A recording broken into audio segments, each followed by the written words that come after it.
Greetings, Neuse Little Pod listeners. This is your host, Matt Gore, reminding you to please like, follow, subscribe, and share the podcast on your available podcast apps such as Spotify, Apple Podcasts, YouTube, iHeartRadio, and any other podcast app you can think of. Share our episodes on Facebook and let us know what you think with a comment or review. Now, please enjoy the show.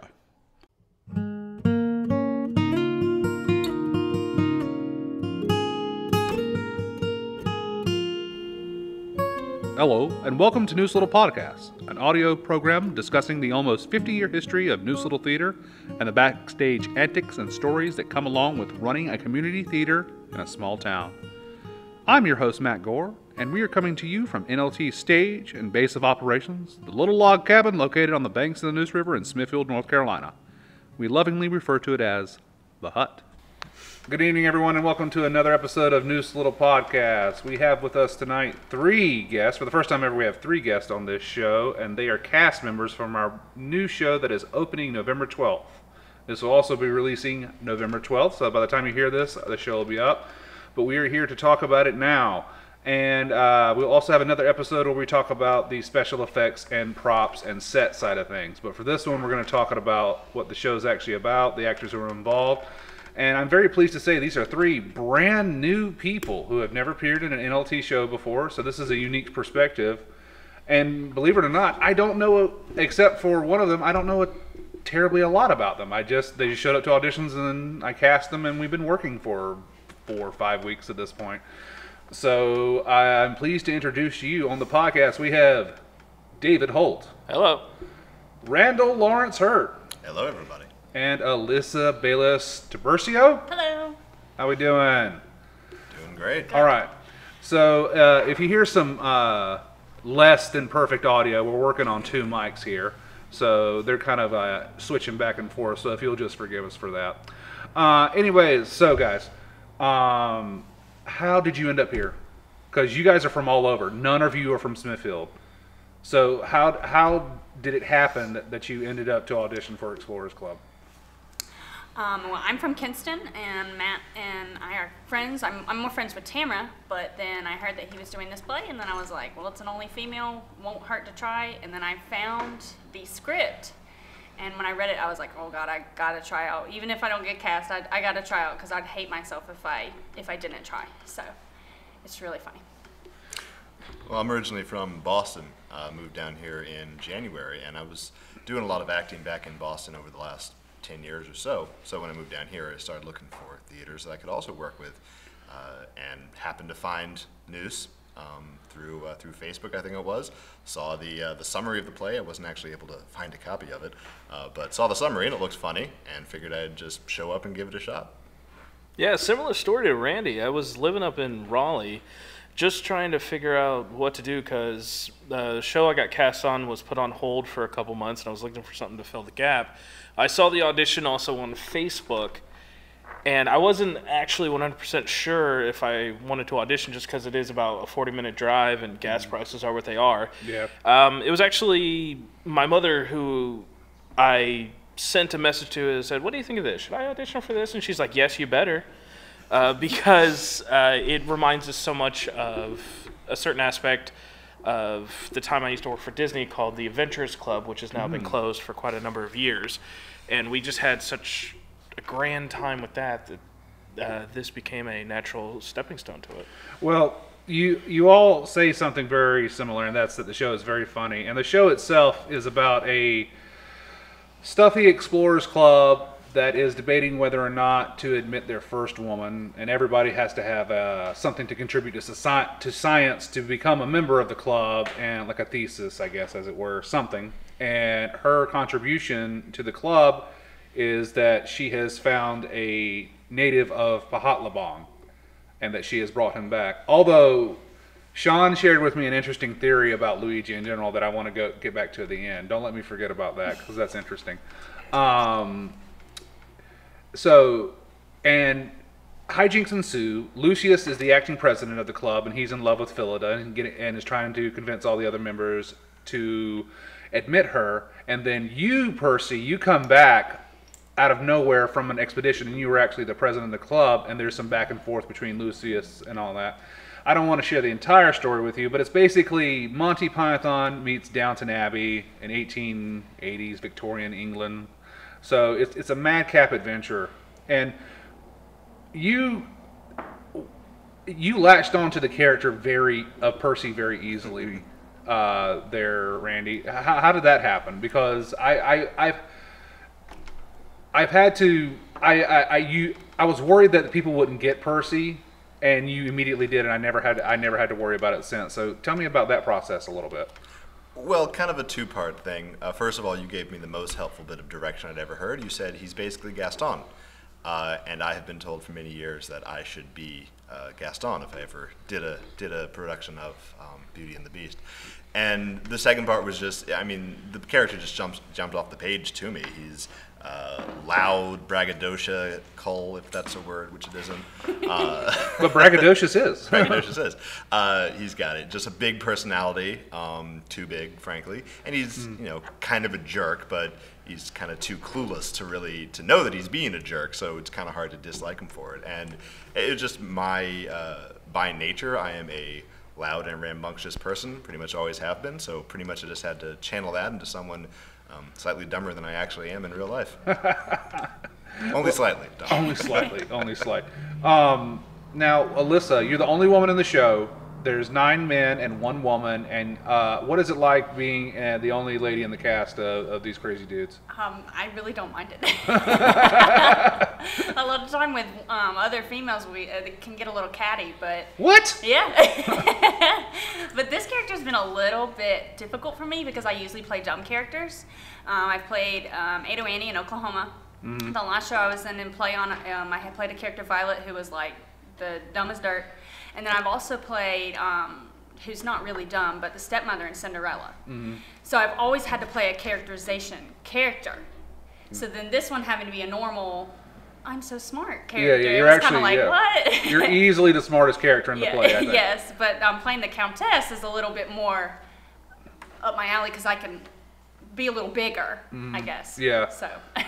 She plays 2 roles, and that is a Phillida Spothum, the would-be explorer that wants to be admitted to the club, and she disappears in the middle of the play, and her sister, the Countess Glamorgan, who is much more haughty and is much more privileged, comes back and chides her. Now, Alyssa, you mentioned you played Ado Annie in Oklahoma, and I saw you play Ado Annie in Oklahoma. And that was my true introduction to you because I really didn't know who you were up until that point. And that was down there in Goldsboro at CST. And my good friend Leanne was the lead in that. And I'll be honest with you, I really don't care about Oklahoma. Oklahoma as a musical does not move me at all. However, I was very enthralled by this production. Number one, the set looked really good. The little windmill actually spinned, which I thought was nice. But the other thing was your performance as Ado Annie, because you kind of just like jumped off the stage because you had a lot of energy and you kind of whenever you were on stage and injected a lot of life into the show. And everybody else was doing great. It was a great little production of Oklahoma. Not little. It had like what? 70 people in it. Yeah, they had to turn people away. No such thing as a little production. Yeah. No, I don't think so.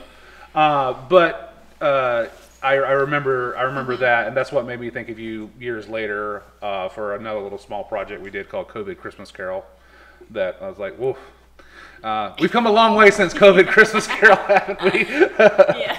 That's been covered on another show. Anyways, so David, and the character of Walling. Now we've been working together back and forth trying to perfect the character of Walling. Now I'll be honest with you. When I read the script initially, Walling was probably the character I cared the least about. I really didn't care about Walling at all. And and the thing is, you told me that, and I was like, oh. Well, just wait. You know that character I don't care about? You're playing him. Yeah. No, but my point is that I really didn't warm up to him until you started playing the character of Walling. And it's another dynamic of the play that I didn't think would be as big a part as it has been. I think that's mostly due to your performance, sir. Yes, my overacting really helps. No, I like how you give me different options. I really do, and because it's kind of like grinding down a stone almost, getting it, like, shaping it just right. And if you don't have somebody working with you, it's kind of hard to do that. What I really like about David's performance as Walding is all of the characters, or particularly Harry Percy, is a bit of a kind of a caricature, but you really bring a warmth and a life to your character. He seems like a real person, which is, that's not the easiest thing to do in a comedy farce, but on a comedic character who's also very real, and I think you do a great job of that. Thank you. Yeah, the thing is that I realized, like, he's definitely one of the supporting characters. I mean, it's an ensemble cast and everything, but you really have to hit certain aspects when it comes to your three main leads. You obviously, our other two guests on the podcast, but obviously Dylan, who's playing Lucius himself, and that is really, really, it's kind of spelled out a little bit because they have more dialogue, more scenes, and a little bit more descriptions. I mean, I've seen you two ever since day one, and I was like, God, they nailed it. And I'm like, I had to come at it from so many different angles, especially since we all have to have, I'm going to put in quotes here, British accents. Yeah. With British. Yeah. Bless our hearts, we try. The last show that I did that had an accent was I did the Cherry Orchard probably about 5 years ago, and that was my last time on stage until this. And it's a Russian play. Yeah, it's Chekhov. Yeah. It's a Chekhov. It's a Russian play. So I literally went in day one, and I was like, okay, he's going to want a Russian type of thing. And he did initially. By the time that we were premiering, I was the only one with an accent in the play. But it was okay because I wasn't part of the family. This. Yes. Like, I came in and I just started talking like, hey, I'm as strong as hard as everyone. And I couldn't break it because he's like, day one, you come in, you know the script. You better know your lines. Be off book day one. And I was like, okay. I don't know Chekhov very well, but I know one thing. He would have loved that accent. Yes. He would have loved it. And spot on. Yes, the accents are tricky. At the outset, I was worried about having enough guys to cast in this show, let alone enough guys that had a good enough British accent. So I was lucky enough to have enough guys to cast it twice. And yes, believe it or not, the accent thing was a big decision factor for sure. You said that this is the first time you've ever played a character that's more smart, or on the smart side, and less ditzy, I guess you could say is the right word. Did you find that to be a challenge when rehearsing the monologues and all the presentation she does at the very beginning of the show? No. So how do you do it? So do you just sit down and learn it and just? Yes. You think that wouldn't be a challenge for some people? Well, I don't know. I have to read the book from cover to cover, or at least say my lines. Like, on the way to practice every day, I say my lines in order. And that's the only way I know how to learn lines, is to just read it and go over it and do it again. And then I get Brian or my mom or someone to read it with me, and that's the way I learn my lines. Yeah. I know that kind of got off topic. No. Now, what about you? What about you, Randy? Do you identify with Percy a lot, or is it just, you said that you're a rambunctious guy? Yeah. I wouldn't say I identify with him a lot, because he's not a super likable guy, so I'd like to imagine I'm a little bit more likable than he is. But there are certainly aspects of his personality that I can play into. I mean, at its core, Percy is just, I mentioned earlier, he's kind of a character, but he's also just super out there and loud, and he demands attention whenever he is anywhere. And I mean, there are home videos as me as a child where my dad is trying to film my brother on a bicycle, and I just keep jumping up into the frame because I want to be on camera. And I've toned that down a little bit, but there's still a little bit of that in me, in my soul. So I definitely identify with watching your performance, that I can believe. Because no, he is, when Percy's on stage, he's the engine of the show. He kind of just drives the pace because he is such a presence on stage. It required an actor that does have a lot of presence. Now, in contrast, let's go to you, David. Yeah. Do I identify as the role that he doesn't care about? Yeah. Who are you playing again? Cope, I think. Oh, yeah. He likes. You're the one without even the first name. Yeah. No. Walling is endearing because of his love for animals, number one, and the performance you're bringing into it. But go into that a little bit.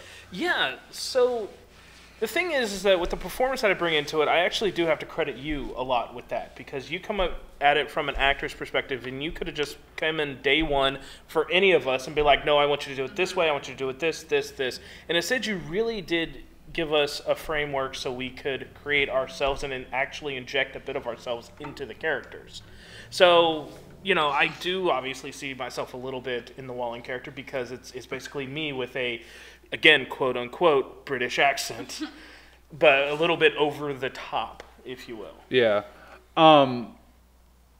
When it comes to that framework you were talking about, yeah, I learned a while ago that I learned a long time ago that you cannot give line readings to an actor and say it like this, because that's not. First of all, the actor's not learning anything, and I think that's just like working them like a puppet. And I learned a long time ago that you have to let your artist, and you have to let them bring something to the table. At least give them the chance to bring something to the table and try to mold that, rather than go within some preconceived notion. And you guys have been very good at that. Now let's go back. You said you worked for Disney. Yes. Well, I worked down for Disney off and on throughout college, so it was about 4 years that I did there. And I actually got the opportunity to work in their entertainment department and actually see how that works.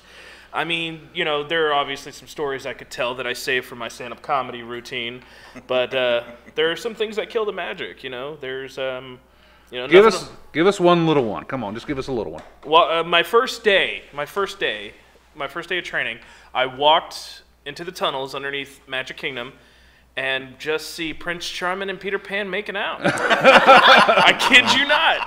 Oh, man. Why would that kill the magic for you? Because you're just like, that's just a different kind of magic. I was going to say, they're creating their own magic. And, just seeing the princesses in their, out of the costume in their little aprons because they go to lunch. And just like smoking, you're just like, okay. Cinderella just ripping suits. Yeah. Yeah, man. Got a call from my ex-husband, man. Oh no, I will tell you from experience, they never drop character, even after work. Oh no. That might be for a different podcast to talk about that. Oh no, that sounds awful. I had some fun.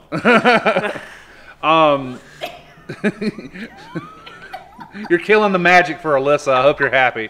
All the magic's gone. Died for me a long time ago. So it has to die for you too. But the good thing that I really loved, there was a place down there called the Adventurers Club. Mm-hmm. And for anybody who does not know what that is, the Adventurers Club was this club in what was it called? Pleasure Island, before they closed all the comedy clubs and they rebranded it to try to be more family friendly. It was a nightclub I went to almost every single night, and I got to know the cast, and it was great because it was a lot like this play.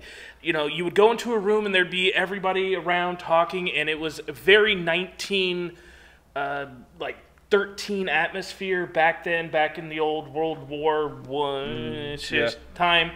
And just the people playing these characters, and then you would go in for a show, and every night was like they would frame it as every night was New Year's, and they would have a big hoopla, and they would, have their own signature drinks, and they would do a stage show where they would just do different things. They would do song and dance. They would, tell some jokes. They would say, "Oh, this was an adventure that we had," and it was so much fun and great. And then they closed it, and I hate it.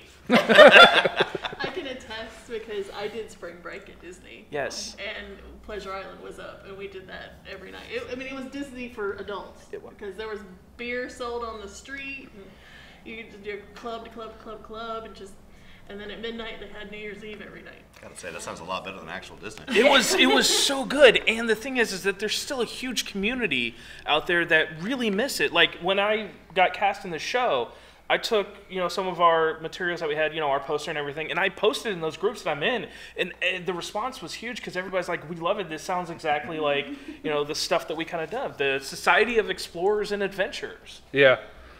So good.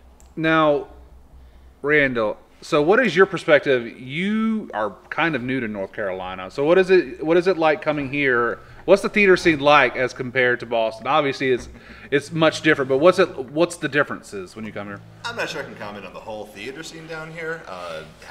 This is the first show I've been cast in, so I haven't worked with any other theaters yet. The biggest difference I noticed is just that up in Boston, especially the area where I live, there's a dozen theaters within, I don't know, a 30-minute drive of any given area. There's so many community theaters up there. And down here, I mean, I was still surprised by the number of different theaters, but they're definitely more spread out, especially around Raleigh. When I was doing some Googling, it looks like Charlotte has a lot. But around Raleigh, it looks like there were, I don't know, 6, 7, 8, but more like an hour away from Raleigh. And I'm basing this all off of, I live in downtown Raleigh, so it's all, that's like the wheel of the spoke of the wheel, the center of the wheel, and all the spokes going out. It's like an hour to get to any given theater. In terms of the actual differences so far, I mean, honestly, it's not that different in terms of working here. The theater I worked with the most in Boston was called Arlington Friends of the Drama, or AFD, and it was a lot like this. It was a little bit bigger. I think it was like a 150, 170 person theater, but it was a building that they owned. They got in like the 40s, 50s, something like that.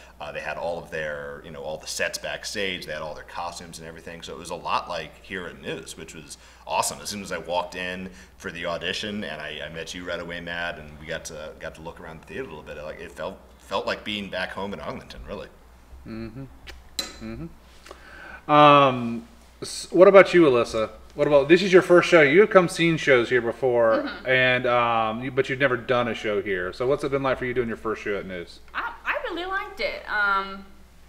I did not know how talented you guys were with like set building. Because I've gone, I don't know, this is a small stage. I've been on another small stage in New Bern. They have no sides, like no wings, like just kind of like you guys do. But they also don't have a back. But you guys have a back. Right. So it was so weird when I did it because we always had to like scoot.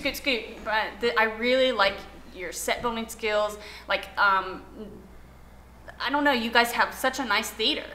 And it doesn't really look like that from the outside. It looks like it's little, but when you come in, it's like, oh, okay. And then even downstairs is so cool. I was really surprised when I came here. There were some people who, back in Boston, when I told them I was doing community theater, their initial reaction would be, so was it like in a high school or something? Like, because that's when you think community theater, you think kind of like Basement low budget. Basement of a Pizza Hut or something like that. Pizza, or like you're in a church or something. You're in a church, or you're in a gymnasium at a high school or something, and it's just a bunch of people getting together and having fun. Not that there's anything wrong with that, but you don't really think particularly high budget or high quality productions. And obviously Boston has great high quality productions, and here I would feel exactly the same way. I feel very confident that the production is going to be excellent. Well, I will say this set, especially with the wood prices, is expensive. This is an expensive set, and I promise they're not all this expensive. And but we really want to, we'll go through this on the next episode, but we really wanted to go all out for this one because the play itself is brilliant because it deserves it. This play, wouldn't you agree that this play has the humor is a little bit tighter? It's a little bit better than your average Samuel French catalog script. What would you say, David? How you seem to have a good handle on comedy and stuff. How would you rate the jokes in this show? Wait, there are jokes on the show? You've been playing it straight, haven't you? Not for your character. I think that it's great because a big thing with comedy in this type of show is that you need a joke every about 90 seconds. Even a small one, you need something going on, at least something visual for people to see. And that's the great thing about this show is that they do have a lot of little jokes going on, even with just the set itself. You can see different things and everything going on. And that's what I like, especially because the problem that I have when it comes to theater is that too many people are doing musicals now because they don't trust shows that don't have musicals that people can listen to and do everything like that, because unless it's a well-known play or Shakespeare or whatever, they're like, oh, well, we need something to keep the audience's attention and really draw it in. Exactly. But this show... Something with name recognition, yeah. But I think that this show does that. And I think that is pretty good. Oh, I agree. I mean, something that I love about this show, and we kind of alluded to it earlier, is that it is definitely an ensemble performance. Like, every character matters, but every character also gets their own, at least one moment to be, like, the center of attention. Yes. Even like, the smallest character and I don't want to give anything away, so I'm not going to say who that character is, but that character comes on and gets a scene that is just about them, and it's quick, but it's there, it's funny, they're on the scene. And everybody gets at least one moment, usually multiple, in the limelight. So it's an ensemble cast, and you need a strong whole cast to make it work, but also each individual gets a moment to shine, which is fantastic. You don't always get that in, as you said, your run-of-the-mill Samuel French play. And I think we've got a good overview of the show here. I think we've got a good idea, and we hope you guys come see it. And this will be going up opening night probably. So that's you'll still have time to see the November 13th and 14th show. That's 8 o'clock on the 13th and 3 p.m. on the 14th. And then the 19th and 20th is going to be Friday and Saturday show, and that's also going to be 8 p.m. And you can call 919-934-1873 to reserve your tickets, or you can show up at the box office. But that second weekend is always sketchy when it comes to not reserving your tickets, so you might want to go ahead and call now. Not now. Well, No, call now. Finish listening to the podcast and then call. No, pause the podcast and call. So, if you had another character you could play in the show, who would it be, David? Oh God. Okay. Come back to me. Okay. Go, Randall. It would be a hard one. Probably, now I feel like I'm going to give... I can't say what I want because it would be giving something away, so I'll go with option B, which would be either Cope or Walling. They're both like, even though they're slightly side characters, they're like so funny, and they have some excellent scenes together. It'd just be a lot of fun to do. Let's briefly mention our cast member who is being in his first show ever, and that's Andre. Andre is my bright, shiny new penny. He is untouched by the troubles of the world. He is entering this thing in just wide eye. Well, talk about that a little, because you've worked with him closest. I have, and I think that you did that on purpose. You put me next to him in those roles, because they are the Bert and Ernie of this show. They are the Waldorf and Statler. Yeah. You know, they are those guys. They are joined at the hip, and you need that. You need an Abbott and a Costello. You need, a funny man and a straight man, and he plays it. But I don't know if that's just him or not. But the way that he plays it is just so... I don't care. I don't mess with it. I don't think he gets it as a person. But, his character doesn't get it, and it's great. His deer in the headlights kind of like worked for the character in a kind of like a back sort of way that wasn't intentional on the front. And then just like, wait a minute. He's reading this from a very kind of naive, blonde type of way. And I'm like... We need a blonde in this show. And that's been very helpful along the way. What about you, Alyssa? Mine would either be Percy or Sloane. I told Randy, I was like, I think I'm the female version of Percy, because sometimes I walk around and be like, I'm so beautiful. But when I read the script, the person that stood out to me the most was Sloane. And I even remember texting you and be like, I can't wait to see who he casts as Sloane. Because his one-liners are just so funny to me. Yeah. It's just so funny. He probably has the best one-liners. Yes. And then, like you said, with Wallen and Cope, when I read them, I kept getting them confused. I was like, who's this? And then it didn't make any sense. But watching you guys do it, I was like, oh my God, yes. Yes. But definitely Sloane or briefly, I think a very interesting version of this show would be a gender swap version. I was going to say that. You took my answer. I was going to say, I want to be Phil. Yeah. Where it's 9 women and one guy. In today's society, that could Phil. Hey, it could work. I think it'd be great. Now, let's briefly talk about, I'll come back to you in just a second, but let's briefly mention our cast member, Reggie, our beloved Reggie, who is, I've been on the stage I've known the man for a very long time, probably as long as I've been here. I've been working with Reggie, and he has a way he's one of the best character actors I've ever seen, period. And he always has a way of taking a very small role and kind of ratcheting up to where it's very memorable. Y'all can talk about that, because this is your first experience with Reggie. I love working with him, and it's for a pretty specific reason. When you've done a show so many times in rehearsal, and even like after the first couple of performances, some of the jokes start to sound a little stale to you. It starts to get a little routine.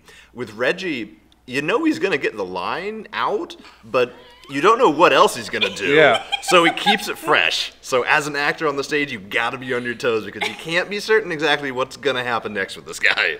Because he's such a lovable, nice man in real life, and he plays kind of a reprehensible character. That you're not supposed to like in the beginning, but he eventually wins you over like everybody else in the show.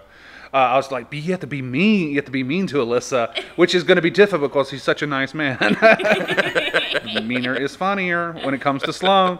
So yeah, David, who would you play? I would love to be BB.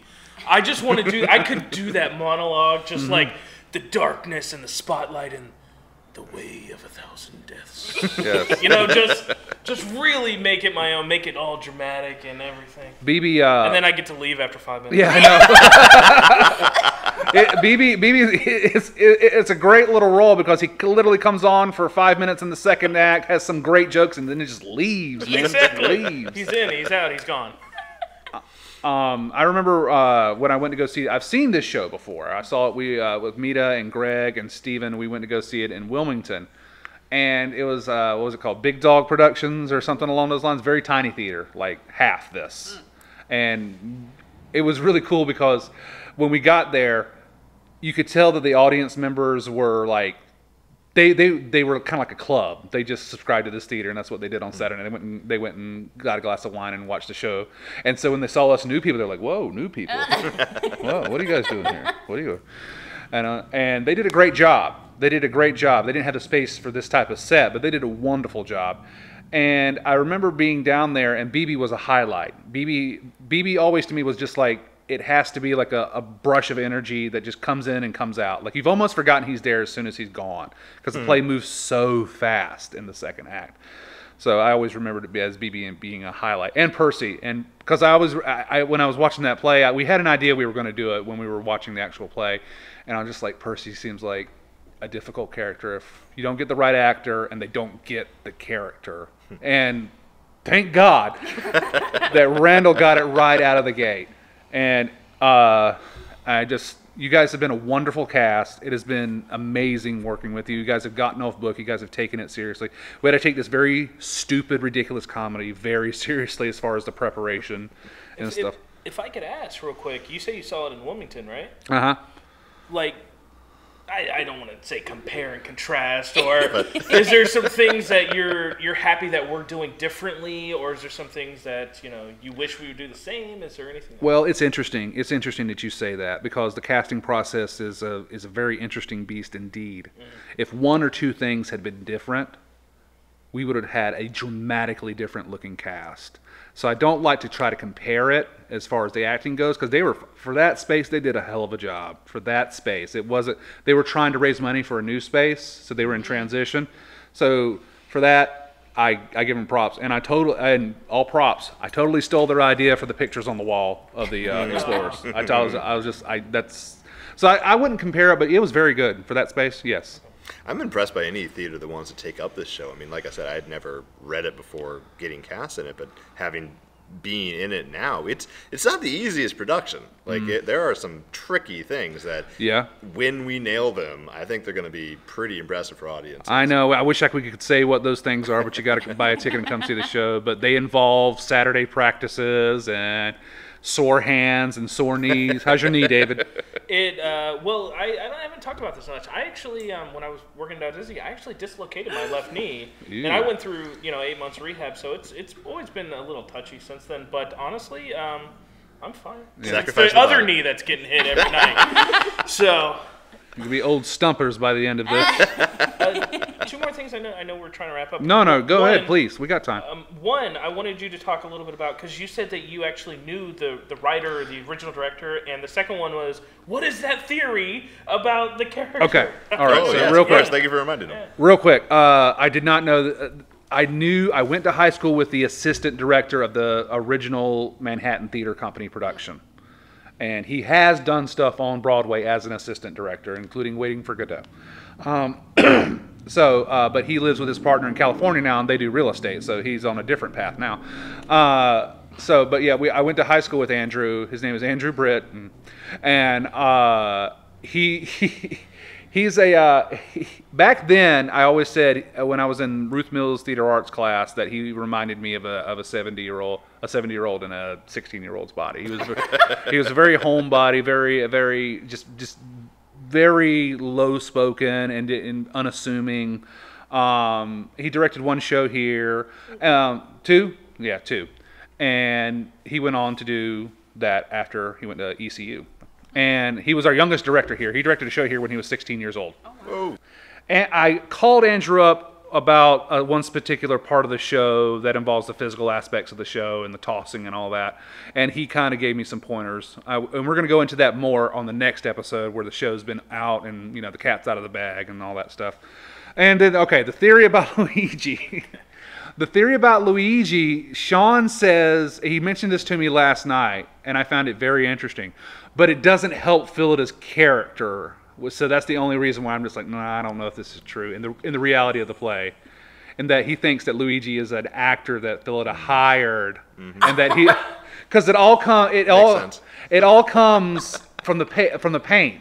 He's like, are they naturally blue or do they paint it blue? If he's painted blue, he might be an actor hired by Philida just to get into the Explorers Club. It also explains certain parts where he seems to understand English, despite there being no reason for him to understand English. I also directed him to, and he probably did this on his own, I can't remember, but I also said that he is the only one that instantly recognizes that the Countess is not Philida. Everybody else, it takes a second because they're twins, like, oh, wait a minute, that's not Philida, that's her sister. But he instantly recognizes that that's not her.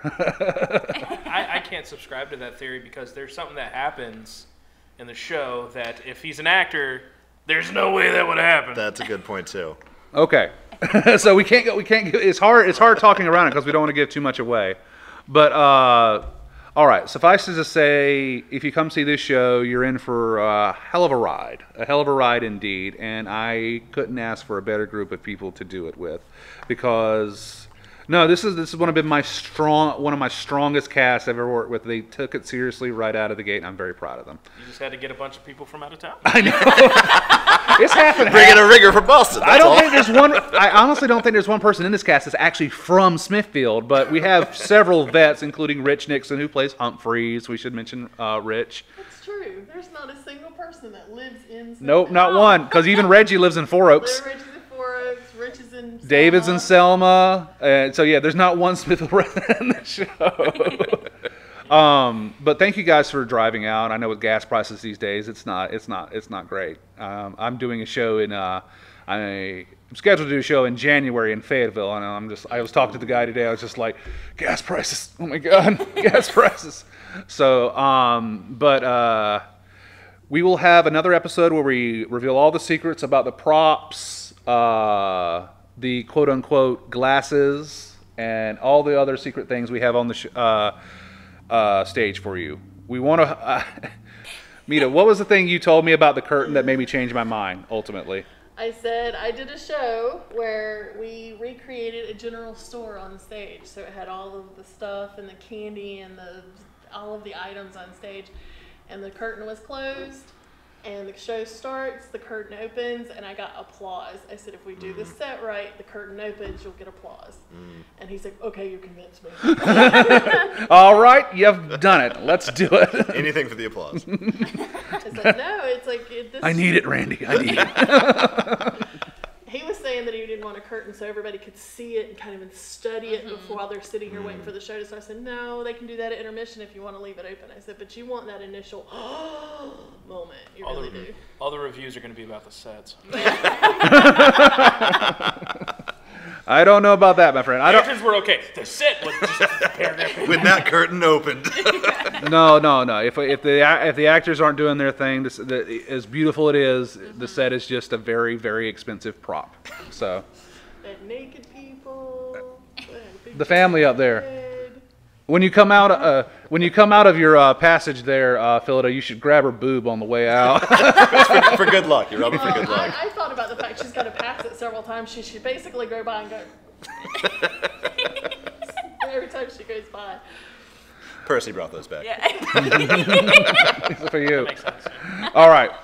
We're going to wrap up here on Neuse Little Pod. And Please come see our show. We've worked very hard on it. That's really all I can say to you.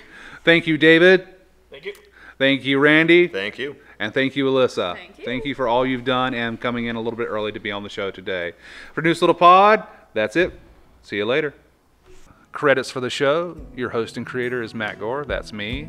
My producer and editor is Toole. That's me. Music is by Cody Walker.